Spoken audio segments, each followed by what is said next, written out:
إن الحمد لله نحمده ونستعينه ونستغفره ونعوذ بالله من شرور أنفسنا ومن سيئات أعمالنا من يهده الله فلا مضل له ومن يضلل فلا هادي له وأشهد أن لا إله إلا الله وأشهد أن محمدا عبده ورسوله أما بعد فأعوذ بالله من الشيطان الرجيم بسم الله الرحمن الرحيم يا أيها الذين آمنوا اتقوا الله حق تقاته ولا تموتن إلا وأنتم مسلمون يا أيها الناس اتقوا ربكم الذي خلقكم من نفس واحدة وخلق منها زوجها وبث منهما رجالا كثيرا ونساء واتقوا الله الذي تساءلون به والأرحام إن الله كان عليكم رقيبا يا أيها الذين آمنوا اتقوا الله وقولوا قولا سديدا يصلح لكم أعمالكم ويغفر لكم ذنوبكم ومن يطع الله ورسوله فقد فاز فوزا عظيما أما بعد فإن خير الحديث كتاب الله وخير الهدي هدي محمد صلى الله عليه وسلم وشر الأمور محدثاتها وكل محدثة بدعة وكل بدعة ضلالة وكل ضلالة في النار أما بعد فأعوذ بالله من الشيطان الرجيم ولقد خلقنا الإنسان ونعلم ما توسوس به نفسه ونحن أقرب إليه من حبل الوريد إذ يتلقى المتلقيان عن اليمين وعن الشمال قعيد ما يلفظ من قول إلا لديه رقيب عتيد وجاءت سكرة الموت بالحق ذلك ما كنت منه تحيد ونفخ في الصور ذلك يوم الوعيد وجاءت كل نفس معها سائق وشهيد لقد كنت في غفلة من هذا فكشفنا عنك غطاءك فبصرك اليوم حديد وقال قرينه هذا ما لدي عتيد ألقيا في جهنم كل كفار عنيد مناع للخير معتد مريب الذي جعل مع الله إلها آخر فألقياه في العذاب الشديد قال قرينه ربنا ما أطغيته ولكن كان في ضلال بعيد قال لا تختصموا لدي وقد قدمت إليكم بالوعيد ما يبدل القول لدي وما أنا بظلام للعبيد وإذ قال إبراهيم رب اجعل هذا البلد آمنا واجنبني وبني أن نعبد الأصنام تمام تعریفیں بزرگی اور بڑائی اس اللہ وحدہ لا شریک کے لیے ہے جس نے اس ساری کائنات کو پیدا کیا درود اور سلامتی ہو اللہ کے پیارے حبیب صلی اللہ علیہ وسلم پر جنہوں نے اس دین کو ہم تک بڑی ہی محنت اور مشقت کے ساتھ پہنچایا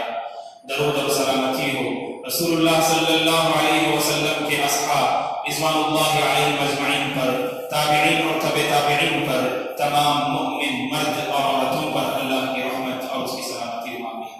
محترم بزرگوں عزیز بچوں اور قابل احترام میری ماں اور بہن مبارک گھڑیوں میں ہم سانس لے رہے ہیں تو اس پر اللہ تبارک و تعالیٰ کا شکر بجا لانا چاہیے جن دنوں سے ہم گزر رہے ہیں جن کے متعلق کہا گیا کہ ایام التشریق ہیں اور اللہ کے رسول صلی اللہ علیہ وسلم نے ان مبارک ایام کے متعلق فرمایا ایام اکل و شرب و ذکر اللہ یہ ذی الحجہ کی 10ویں تاریخ کے بعد 11ویں 12ویں اور 13ویں تاریخ اسے ہم ایام التشریق کے نام سے جانتے ہیں تو ان دنوں میں ہمیں کیا کرنا چاہیے فرمایا پیارے حبیب صلی اللہ علیہ وسلم نے یہ ایام اور یہ دن کھانے پینے اور اللہ تبارک و تعالیٰ کو یاد کرنے کے ایام ہیں کثرت سے اللہ تبارک و تعالیٰ کا ذکر کرنا چاہیے اللہ کی کبریائی بیان کرنی چاہیے اللہ اکبر اللہ اکبر اللہ اکبر لا الہ الا اللہ اللہ اکبر وللہ الحمد تو اللہ تبارک و تعالیٰ کی کبریائی بیان کریں اور اللہ تبارک و تعالیٰ کا شکر بجا لائیں کہ اس نے دوبارہ ہماری زندگی میں ایک مبارک دن عطا کیا جسے ہم یوم النحر سے جانتے ہیں یعنی قربانی کا دن عید کا دن اللہ تبارک و تعالیٰ نے ہمیں عطا کیا، اور اس کے بعد یہ مبارک گھڑیاں دوبارہ اللہ تبارک و تعالیٰ نے ہماری زندگی میں لے آئیں، تو اس پر رب العالمین کا شکر بجا لانے کی ضرورت ہے۔ اور یہ دن ایسے ہیں دوستو کہ ان دنوں میں نبی ابراہیم علیہ السلام کی زندگی کو یاد کرنے، نبی ابراہیم علیہ السلام کی زندگی کو پڑھنے، نبی ابراہیم علیہ السلام کی زندگی سے حاصل ہونے والی عبرتیں لینے کے دن بھی ہیں۔ ابراہیم علیہ السلام اللہ کے جلیل القدر پیغمبر ہیں، جنہیں ابو الانبیاء بھی کہا جاتا ہے، انبیاء کے باپ بھی کہا جاتا ہے، اور جن کے متعلق اللہ کے رسول صلی اللہ علیہ وسلم نے فرمایا، میں تمہارے باپ ابراہیم کی دعا کا نتیجہ ہوں۔ مسند احمد کی روایت ہے کہ انا دعوت ابیکم ابراہیم، کہ میں تمہارے باپ ابراہیم کی دعا کا نتیجہ ہوں، اور عیسیٰ علیہ السلام کی خوشخبری کا میں مصداق ہوں، یہ اللہ کے رسول صلی اللہ علیہ وسلم نے فرمایا۔ قرآن مجید آپ پڑھ کر دیکھیں، قرآن مجید میں اللہ تبارک و تعالیٰ نے مختلف مقامات پر مختلف آیتوں میں نبی ابراہیم کی زندگی کو اللہ نے بیان کیا، اور انبیاء کی ایک طویل فہرست اور انبیاء کی زندگی کو اللہ نے قرآن مجید میں بیان کیا۔ تو دو نبی ایسے ہیں، قرآن مجید کا مطالعہ کرنے سے ہمیں اس بات کا علم ہوتا ہے کہ جن دو نبی کی زندگی کو سرٹیفکیٹ دیتے ہوئے اور قابل اتباع اور قابل نمونہ قرار دیتے ہوئے اللہ تبارک و تعالیٰ نے دو نبی کی زندگی کو پیش کیا۔ ایک تو پیارے حبیب صلی اللہ علیہ وسلم ہیں، جن کے متعلق اللہ تبارک و تعالیٰ نے سورۃ الاحزاب میں کہا، لقد کان لکم فی رسول اللہ اسوۃ حسنہ۔ اگر تم کسی کو اپنا آئیڈیل اور نمونہ بنانا چاہتے ہو، رسول کی زندگی کو پڑھو، رسول کی زندگی کے مطابق اپنی زندگی ڈھالنے کی کوشش کرو، اس لیے کہ رسول کی زندگی میں تمہارے لیے ایک بہترین نمونہ اور ایک بہترین آئیڈیا ہے اللہ کے رسول صلی اللہ علیہ وسلم۔ وہیں پر انبیاء کی فہرست میں ایک دوسرے نبی ہمیں نظر آتے ہیں، جن کی زندگی کو اللہ تبارک و تعالیٰ نے قابل اتباع قرار دیا اور قابل نمونہ قرار دیا اور آئیڈیل کے قابل قرار دیا۔ وہ ہے خلیل اللہ تبارک و تعالیٰ کے جگری دوست ابراہیم علیہ السلام، جن کے متعلق اللہ تبارک و تعالیٰ نے قرآن مجید کی سورۃ الممتحنہ میں کہا کہ قد کانت لکم اسوۃ حسنۃ فی ابراہیم، تمہارے لیے نبی ابراہیم کی زندگی میں ایک بہترین نمونہ ہے۔ پیارے حبیب صلی اللہ علیہ وسلم کی زندگی کے متعلق کہا کہ اسوہ حسنہ، وہیں پر نبی ابراہیم کے بارے میں بھی کہا کہ آپ کی زندگی کو پڑھیں اور آپ کی زندگی سے حاصل ہونے والی عبرتیں حاصل کریں، اور آپ کی زندگی سے حاصل ہونے والے اسباب کو حاصل کرتے ہوئے اگر زندگی بسر کریں تو یقیناً زندگی کامیاب زندگی شمار ہوگی، اور وہ زندگی جس زندگی سے اللہ تبارک و تعالیٰ راضی ہو جائے اور انسان کامیابی کا مستحق بن جائے۔ نبی ابراہیم کی زندگی کو پڑھنے سے دوستو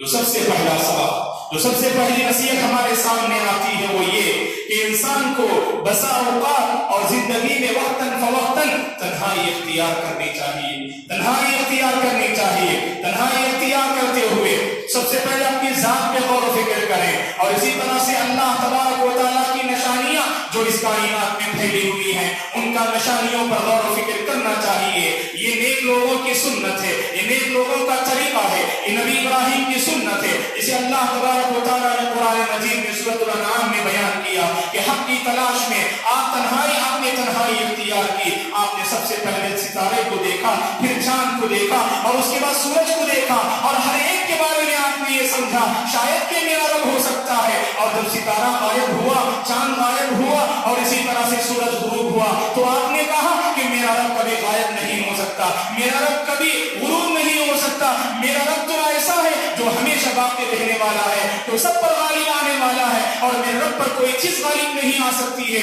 وہ ہمیشہ باقی رہنے والا، وہ ہمیشہ قائم رہنے والا، وہ ہمیشہ زندہ رہنے والا میرا پروردگار ہے۔ جب آپ نے تنہائی اختیار کی تو آپ کو حق نصیب ہوا۔ حق کی تلاش میں جب آپ نے تنہائی اختیار کی، کائنات کی نشانیوں پر آپ نے غور و فکر کیا، اور ان بڑی بڑی نشانیوں کے بارے میں آپ نے یہ سمجھا شاید کہ میرا رب ہو سکتا ہے۔ جب یہ ساری چیزیں غائب ہو گئی، جب یہ ساری چیزیں غروب ہو گئی تو آپ نے کہا کہ میرا پروردگار کبھی غروب نہیں ہو سکتا ہے، میرا پروردگار کبھی غائب نہیں ہو سکتا ہے، میرا پروردگار تو ہمیشہ باقی رہے گا اور ہمیشہ زندہ رہنے والا ہے۔ تو اسی موقع پر آپ نے فرمایا انی وجہت وجہی للذی والارض حنیفا وما انا من المشرکین، میں اپنا چہرہ، میں اپنی توجہ اس پروردگار کی طرف کرتا ہوں جس نے آسمان و زمین کو پیدا کیا اور کہا کہ میں شرک کرنے والوں میں سے نہیں ہوں۔ تو اس سے ہمیں پتا چلا دوستو انسان کو چاہیے کہ کائنات پر غور و فکر کرنی چاہیے۔ یہ ایسی سنت ہے جسے ہم نے چھوڑ دیا ہے، اہل علم نے کہا یہ سنت مہجورہ ہے، یہ ایسی سنت جس پر عمل کرنا لوگوں نے چھوڑ دیا ہے۔ قرآن مجید میں آپ پڑھ کر، قرآن مجید کو آپ پڑھ کر دیکھیں، آل عمران میں اللہ تبارک و تعالیٰ نے عقل مند لوگوں کی پہچان بتاتے ہوئے، عقل مند لوگوں کے اوصاف کو بیان کرتے ہوئے اللہ تعالیٰ نے یہی کہا وَيَتَفَكَّرُونَ فِي خَلْقِ السَّمَاوَاتِ وَالْأَرْضِ، عقل مند لوگوں کی پہچان یہ ہے وہ آسمان و زمین کی پیدائش میں غور و فکر کرتے ہیں، آسمان و زمین کی پیدائش میں تدبر سے کام لیتے ہیں اور یہ کہتے ہیں نتیجے پر پہنچتے ہوئے رَبَّنَا مَا خَلَقْتَ هَذَا بَاطِلًا، اے پروردگار تو نے اس کائنات کو بے کار نہیں پیدا کیا، تیری نشانیاں جو اس کائنات میں پھیلی ہوئی ہیں وہ اے پروردگار تو نے بے کار نہیں پیدا کیا،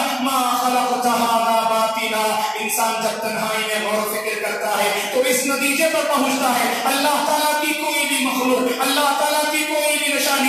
بھی نشانی اللہ نے بیکار نہیں پیدا کیا، بندہ اس نتیجے پر پہنچتا ہے دوستو۔ اور دوسری بات یہ ہے کہ انسان اپنی ذات پر اگر غور و فکر کرتا ہے تنہائی میں، اس کے سامنے اس کی برائیاں واضح ہوتی ہیں۔ ہماری اپنی کمزوری یہ ہے دوستو، ہم میں سے اکثر لوگوں کی کمزوری یہ ہے کہ دوسروں کی غلطی پر ہماری نظر ہوتی ہے، دوسروں کی غلطی بآسانی ہم معلوم کو پہچان لیتے ہیں، لیکن جب اپنی غلطی کی بات آتی ہے، اپنی غلطی پر پردہ ڈالنا یہ ہم میں سے اکثر لوگوں کی عادت بن چکی ہے دوستو۔ اس کا ایک سبب جو واضح طور پر ہمیں نظر آتا ہے، اس کا ایک ریزن جو واضح طور پر ہمیں نظر آتا ہے وہ یہ کہ انسان اپنے آپ کے سلسلے میں کبھی تنہائی میں غور و فکر نہیں کرتا۔ انسان اگر تنہائی میں اگر اپنی ذات کے سلسلے میں اگر غور و فکر کرنا شروع کر دے تو اس کے سامنے اس کی اتنی برائیاں نظر آئیں گی اور اتنے عیوب نظر آئیں گے کہ دوسروں کے عیوب کے پیچھے میں پڑنے کے لیے اس کے پاس وقت نہیں رہے گا۔ آج ہمارے پاس دوسروں کے عیوب کے سلسلے میں دوسروں کے عیب کو تلاش کرنے کے لیے وقت تو نظر آتا ہے، اس لیے کہ ہم نے اپنے آپ کو بھلا دیا، میرے اندر کیا کمزوری ہے، میرے اندر کیا خامی ہے، سب سے پہلے میں اسے معلوم کروں اور اسے دور کرنے کی کوشش کروں۔ اسی لیے سلف کہا کرتے تھے من اشتغل في عيوب نفسه اشتغل عن عيوب الناس، من اشتغل في عيوب نفسه اشتغل عن عيوب الناس۔ جو بندہ اپنی ذات کے عیب کو ٹٹولنے میں اگر مصروف رہ جائے تو لوگوں کے عیب کو تلاش کرنے میں گویا کہ وہ تلاش کرنے سے وہ بے نیاز ہو جائے گا، اس کے پاس اتنا وقت اور اتنی فرصت نہیں ملے گی کہ وہ دوسروں کے عیوب کے پیچھے پڑ جائے۔ تو انسان کو تنہائی اختیار کرنی چاہیے۔ اور یاد رکھیے دوستو، انسان جب تنہائی میں اپنے گناہ، اپنے ماضی کو یاد کرتا ہے، اپنے پاسٹ کو یاد کرتا ہے تو بہت ساری غلطیاں اس کے سامنے آتی ہیں اور اس کے نتیجے میں بندے کو توبے کی توفیق ملتی ہے۔ اور ہم لوگوں کو توبے کی توفیق کیوں نہیں مل رہی ہے؟ اس لیے کہ ہمیں اپنی غلطی کا احساس نہیں، ہمیں اپنی غلطی کا شعور نہیں۔ غلطی کا احساس، غلطی کا شعور اسی وقت ہو سکتا ہے جب آپ کے سامنے غلطی واضح ہو جائے، اور غلطی اسی وقت واضح ہو سکتی ہے دوستو جب بندہ تنہائی اختیار کرے۔ اسی لیے اللہ کے رسول صلی اللہ علیہ وسلم نے اس آدمی کو خوشخبری سنائی جو بندہ تنہائی میں اللہ کو یاد کرتا ہے اور اللہ کو یاد کرتے ہوئے اپنی آنکھوں سے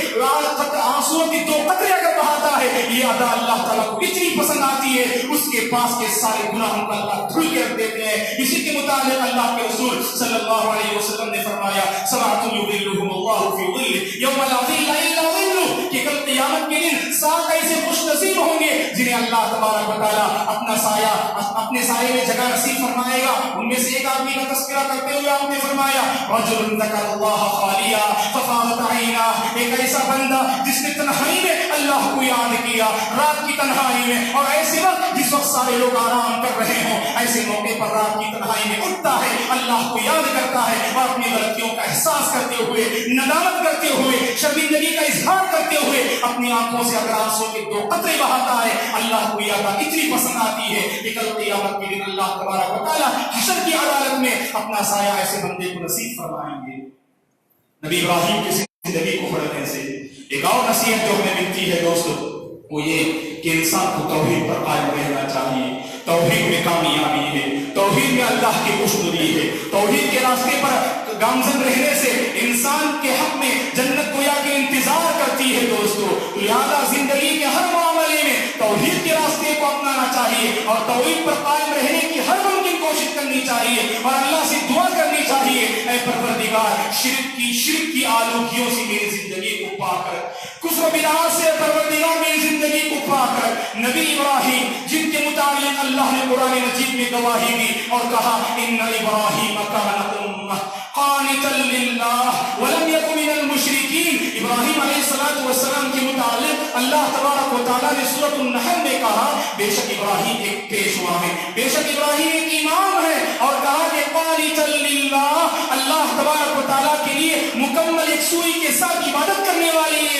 یہ نبی ابراہیم، اور کہا کہ ولم یکن من المشرکین، اور یہ شرک کرنے والوں میں سے نہ تھے، اور یہ شرک کرنے والوں میں سے نہ تھے۔ یہودیوں نے کہا کہ نبی ابراہیم کا تعلق ہم سے ہے، اور مشرکین نے کہا کہ نبی ابراہیم کا تعلق ہم سے ہے، اور نصارا نے کہا کہ نبی ابراہیم تو ہمارے اپنے ہیں، اور قرآن مجید میں اللہ نے کہا ما کان ابراہیم یہودیا ولا نصرانیا ولکن کان حنیفا مسلما وما کان من المشرکین، ابراہیم نہ نصرانی تھے، نہ یہودی تھے، اور نہ مشرک تھے، بلکہ وہ توحید پر قائم رہنے والے ایک پکے موحد تھے اور پکے مسلمان تھے۔ یہ اللہ نے قرآن مجید میں کہا۔ دیکھیے دوستو، اللہ تعالیٰ نے قرآن مجید میں آپ کی زندگی توحید پر قائم ہے، اس کی اللہ تعالیٰ نے سرٹیفکیٹ دی، اس کے باوجود نبی ابراہیم کی دعا پر غور کرنے کی ضرورت ہے۔ خطبہ مسنونہ کے بعد آپ کے سامنے ایک آیت کریمہ تلاوت کی گئی جس میں نبی ابراہیم کی ایک دعا کا تذکرہ اللہ نے قرآن مجید میں سورہ ابراہیم میں اس طرح سے کرتا ہے کہ وَجُنُوبُنِي وَبَنِيَّ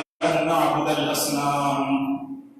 وَجُنُوبُنِي وَبَنِيَّ أَن نَّعْبُدَ الْأَصْنَامَ، اے پروردگار تو مجھے اور میری اولاد کو بتوں کی پرستش سے بچا۔ وقت کے نبی اللہ کے جلیل قدر پیغمبر اللہ سے مانگتے ہیں تو کیا مانگتے ہیں، غور کرنے کی ضرورت ہے دوستو، کہ مجھے اور میری اولاد کو بتوں کی پرستش سے بچا اور بتوں کی عبادت کرنے سے بچا۔ آج ہم ہندوستان کے جس ماحول میں رہتے ہیں، انسان گھر سے باہر نکلتا ہے تو فتنے اس کا استقبال کرتے ہیں، اور قدم قدم پر بتوں کی پرستش ہمیں نظر آتی ہے۔ انسانیت کا ایک بہت بڑا سمندر، انسانیت کی ایک بہت بڑی تعداد اپنا سر ایک اللہ کے آگے جھکانے کے بجائے غیر اللہ کے سامنے اپنا سر جھکاتے ہیں، یہ ہم اپنی آنکھوں سے دیکھتے ہیں دوستو۔ اور ہمارا جو اپنا کلچر ہے اور ہماری اپنی جو زندگی ہے، اگر اس پر غور و فکر کریں، ہماری کتنی ایسی ادائیں ہیں اور ہماری کتنی ایسی باتیں ہیں جن میں شرک کی بو نظر آتی ہے، جن میں شرک کی بو ہمیں محسوس ہوتی ہے۔ تو دراصل اس ماحول میں رہتے ہوئے اگر ہم نے توحید کی فکر نہ کی، اپنے ایمان کی بقا کی اگر ہم نے فکر نہ کی، ایمان پر قائم رہنے کے سلسلے میں، شرک کی آلودگیوں سے محفوظ رہنے کے سلسلے میں اگر ہم نے اللہ سے دعا نہ کی، تو ہم سے بڑا غافل کون ہو سکتا ہے دوستو، ہم سے بڑا لاپرواہ کون ہو سکتا ہے۔ تو جہاں پر ہم دعا تو ضرور کرتے ہیں لیکن دعا ہم دولت کے لیے کرتے ہیں، اپنے بیوی بچوں کے لیے کرتے ہیں، پراپرٹی کے لیے کرتے ہیں، دنیا چمکانے کے لیے ہم دعا کرتے ہیں۔ شریعت منع نہیں کرتی ہے، یقیناً دنیا کے لیے بھی آپ دعا کیجئے، لیکن آخرت کے لیے ہماری کتنی دعائیں ہوتی ہیں۔ آخرت کے سلسلے میں اپنے ایمان کی بقا، ایمان کی حفاظت، توحید پر قائم رہنے اور نجات اور کامیابی کے سلسلے میں شرک کی گندگیوں سے بچنے کے لیے ہم نے اللہ سے کتنی مرتبہ دعا کی، یہ ہم میں سے ہر ایک کو اپنی زندگی کا اور اپنی دعاؤں کا جائزہ لینے کی ضرورت ہے۔ وقت کے نبی جن کے متعلق اللہ نے قرآن مجید میں کہا، انہوں نے کبھی زندگی میں شرک نہ کیا، لیکن یہ اللہ سے دعا کر رہے ہیں، اے پروردگار تو مجھے اور میرے بچوں کو، میری نسل کو بتوں کی پرستش سے بچا۔ اور اسی وجہ سے دوستو دیکھیے کہ ایک اور سبق، ایک اور نصیحت جو ہمیں آپ کی زندگی سے ملتی ہے وہ یہ کہ ماں باپ کو چاہیے کہ خاص کر وہ ماں باپ جنہیں ابھی اولاد نصیب نہیں ہوئی ہے، دعا ہے کہ اللہ تبارک و تعالیٰ جنہیں اولاد نصیب نہیں ہوئی ہے انہیں اللہ تبارک و تعالیٰ نیک اولاد نصیب کرے، اور جنہیں اللہ تبارک و تعالیٰ نے اولاد عطا کیا ہے اللہ تبارک و تعالیٰ ہمارے بچوں کو نیک بنائے، ہمارے بچوں کو دیندار بنائے، اور ہمارے بچوں کی زندگی میں دینی رنگ غالب نظر آئے۔ یہ اللہ تبارک و تعالیٰ سے ہم دعا کرتے ہیں۔ تو لہذا اولاد عطا کیے جانے سے پہلے نبی ابراہیم کی زندگی کو پڑھ کر دیکھیں تو آپ کو یہ نصیحت ملے گی، ماں باپ کو چاہیے، سرپرست کو چاہیے وہ اللہ سے نیک اولاد کے سلسلے میں دعا کرنی چاہیے کہ بڑھاپے کی عمر کو پہنچ چکے ہیں اور اللہ سے دعا کرتے ہیں رب هب لي من الصالحین، اے پروردگار تو مجھے ایک نیک اولاد نصیب فرما۔ تو ماں باپ جہاں بچوں کے حق میں دعا کرتے ہیں اور بچوں کے سلسلے میں دعا کرتے ہیں، اے پروردگار تو مجھے اولاد دے، محض اولاد کی دعا مت کیجیے دوستو، بلکہ نیک اولاد کی دعا کرنی چاہیے۔ یہ سنت ابراہیم ہے، اور نبی ابراہیم کی دعا سے ہمیں نصیحت ملتی ہے کہ نیک اولاد کی دعا ہم اللہ تبارک و تعالیٰ سے کرنی چاہیے، رب هب لي من الصالحین۔ اور اولاد عطا کیے جانے کے بعد اولاد کے سلسلے میں ان کی تربیت، ان کی تعلیم کا مکمل خیال کرنا چاہیے۔ نبی ابراہیم علیہ السلام کی دعائیں اللہ تبارک و تعالیٰ نے مختلف آیتوں میں قرآن مجید میں ذکر کیے ہیں. ان دعاؤں میں سے ایک دعا ہے کہ دیکھیے اولاد عطا کیے جانے کے بعد آپ اپنے بچوں کے سلسلے میں کیسے فکر کرتے ہیں کہ ان کی زندگی میں دین کا رنگ غالب نظر آئے اور ان کا مزاج دینی مزاج بن جائے اور ان کی سوچ دینی سوچ بن جائے اور ان کا رہن سہن گویا کہ ہر ایک میں دین کی جھلکیاں نظر آئے. تو اس کے سلسلے میں اللہ تعالیٰ سے اس طرح سے دعا کرتے ہیں رب اجعلنی مقیم الصلاۃ ومن ذریتی ربنا وتقبل دعاء رب اجعلنی مقیم الصلاۃ. اے پروردگار تو مجھے نماز قائم کرنے والا اور میرے بچوں کو میری اولاد کو میری نسل کو نمازوں کی پابندی کرنے والا بنا دے. تو جہاں پر آپ نماز کی پابندی کرتے ہیں اللہ سے دعا کرنی چاہیے. دوستو ہم نمازوں کی پابندی کیوں نہیں کرتے ہیں؟ ہماری زندگی میں نمازوں کی محافظت کیوں نظر نہیں آتی ہے؟ کیونکہ ہم نے اس کی محافظت کے لیے اللہ سے نہیں مانگا. نماز پڑھنے میں ہمیں دشواری کیوں پیش آتی ہے؟ ہم نے اللہ سے نہیں مانگا. نمازوں کی پابندی کرنے والا ہے پروردگار تو مجھے اور میرے بچوں کو اور میرے گھر میں رہنے والے ہر فرد کو اور میری سوسائٹی میں رہنے والے ہر فرد کو تو بنا دے. کیا کبھی ہم نے اس سلسلے میں اللہ سے دعا کی؟ اگر دعا نہیں کی تو دعا کرنی چاہیے. دوستو اس طرح کی دعائیں کریں. اے پروردگار نماز پڑھنے میں مجھے دشواری ہوتی ہے, نماز پڑھنے کے لیے آتا ہوں تو من نہیں کرتا ہے. اے پروردگار نماز کا مجھے شوقین بنا دے, نماز کا مجھے عادی بنا دے, نماز پڑھنے والا مجھے بنا دے, نمازوں کی محافظت کرنے والا مجھے بنا دے. اس طرح سے اللہ سے مانگنی چاہیے. وقت کے نبی اللہ ابراہیم علیہ السلام اللہ سے دیکھیے کیسی دعائیں کر رہے ہیں. رب اجعلنی مقیم الصلاۃ ومن ذریتی ربنا وتقبل دعاء. اے پروردگار تو مجھے اور میری اولاد کو نماز قائم کرنے والا بنا دے اور اے پروردگار تو میری دعا کو قبول فرما. اس طرح سے اللہ تبارک و تعالیٰ سے مانگنی چاہیے. یہ بات ہم جانتے ہیں دوستو معاشرے کی کامیابی اور ترقی کا دار و مدار اس معاشرے میں پلنے والے بچوں پر ہوا کرتا ہے. اگر معاشرے کے افراد, معاشرے کے ذمہ داران, معاشرے